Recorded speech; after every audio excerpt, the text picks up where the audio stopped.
জাতিৰ কথা বুলি নহয়, জাতিৰ কথা তেতিয়া বেয়া হ'ব যেতিয়া নেকি আপুনি দুটাৰ মাজত সমাধানটো নকৰে, তেতিয়া জাতি। এতিয়া আপুনি ছেকেণ্ড পাৰ্টিক ৰখনে, আমাৰ ট্ৰাইবেল মানুহ খং উঠিব নেকি?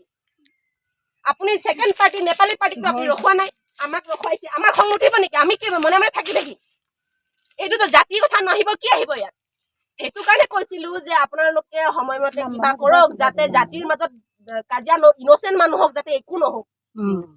এইটোতো আপোনালোকৰ ফালৰ পৰা নেগলিজেঞ্চ হৈছে। আপুনি যি কয় মই নাজানো, কিন্তু আপোনালোকে ৰিপৰ্ট দিব লাগে। আজি আপুনি ওলাই আহিছে, আজি আপুনি ৰিপৰ্ট দিব জানো? আপুনিতো ভাৰ্বেলি ক'ব, আপুনি কৈছে মই ডাঙৰ মানুহ, মই মেজিষ্ট্ৰেট হৈ আহিছো। আপুনি আহিলে নহ'ব নহয়, কালি বেলেগ মেজিষ্ট্ৰেট আহি যাব।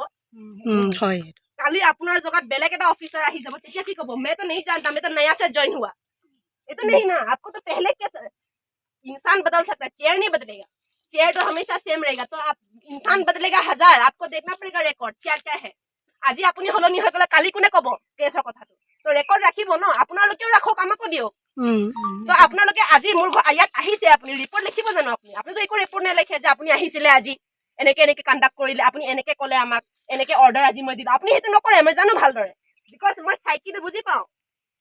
এটা না আপুনি আমাক অকৰা বনাব নোৱাৰে, আৰু আপুনিয়ে নহয়, every one of you cannot fool us, okay?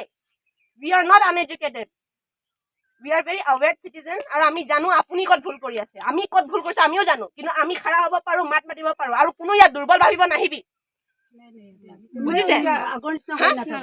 আগৰ নিচিনা কোনো আমি চিংফ মানুহ, আমি যদি ইয়াত ইমানে বেয়া হলে এতিয়া মাৰ কাটি এতিয়া দুটামান মাৰি দিলে হয়, আমি মাৰিছো নেকি? সিহঁতে আমাক ফলছ কেছ দিছে, আমাৰ ককা দেউতাক। এয়া চাওক, আপোনালোকে নিজে আহিছে, you all came yourself, you see that road, তাতে ৰাস্তাত কোনে বেৰিছে? That is Pradeep Chhetri. চাই লওক, এইটো ফটো মাৰক, বিকজ পাব্লিক ৰাস্তাত কেনেকে সি বনাইছে ইণ্ডিভিজুৱেল প্ৰপাৰ্টি নিচিনা। সেই মানুহটো একদম ঘৰৰ পৰা তলত জাগাই নাই। আমি কেনেকৈ যদি জেউৰাটো লাগিলে মানে আমাৰ জেউৰা ভাঙিছে, তাতে কাজিয়া হ'ব। আমি আগতে কিবা কৈ থৈছো, এতিয়া আমাৰ ওপৰতে ইমান বছৰ ইমান অত্যাচাৰ হোৱা নাই। এতিয়া ল'ৰা এনেকুৱা অত্যাচাৰ আগত আমি যোন মানুহ নেকি পাব্লিক ৰাস্তাতে জেউৰা গাঠিব পাৰে, সেইটো লোকৰ ঘৰৰ সম্পত্তিও পাৰিব। এনেকুৱা মানুহ ফটো মাৰক, নহলে আমি দিল্লীত বাধ্য হৈ যাম ৰিপৰ্ট দিবলৈ, গোটেই গভৰ্ণমেণ্ট অফিচাৰ ছাছপেণ্ড হ'ব। এইটো কথা চিধা কথা। আকৌ লিখিব লাগিব।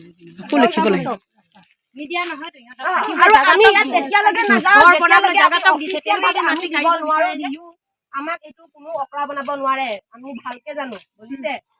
ইয়াত কোনে আহক, কিবা আহক, সেইটো ডাঙৰ কথা নহয়। মেজিষ্ট্ৰেট আহিলে বুলি নহব, ইয়াত মিনিষ্টাৰ আহিলেও আমি নাটৰো। আৰু মিনিষ্টাৰ চিন্তা কথা নহয়, কনষ্টিটিউচনৰ কথা আছে, সংবিধানৰ কথা আছে, নিজৰ ৰাইটৰ লেণ্ড ৰাইটৰ কথা আছে, ইয়াত নিজৰ আইডেণ্টিটিৰ কথা আছে। আমাৰ আইডেণ্টিটি এক্সিষ্টেন্স খতম কৰি দিছে।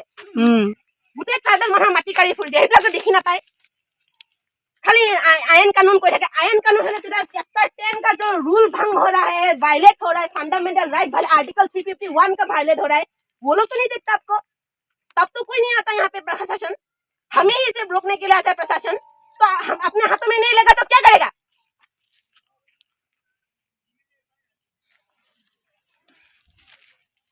আৰু আমি বেক অফ হ'বলৈ নাই, আমি এটা বহি থাকিম লাগিলে, won't do anything but we'll sit here whole day whole night, it doesn't matter. Please follow the rule procedure, I request you all, please.